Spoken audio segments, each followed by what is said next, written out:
आज की विजय ऐतिहासिक है, अभूतपूर्व है।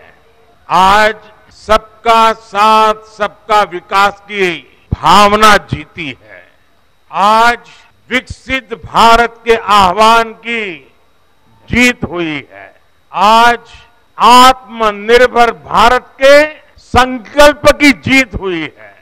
आज वंचितों को वरीयता के विचार की जीत हुई है।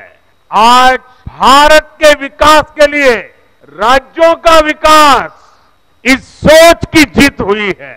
आज ईमानदारी, पारदर्शिता और सुशासन की जीत हुई है। इस चुनाव में देश को जातियों में बांटने की बहुत कोशिशें हुई, लेकिन मैं लगातार कह रहा था कि मेरे लिए देश में 4 जातियां ही सबसे बड़ी जातियां हैं।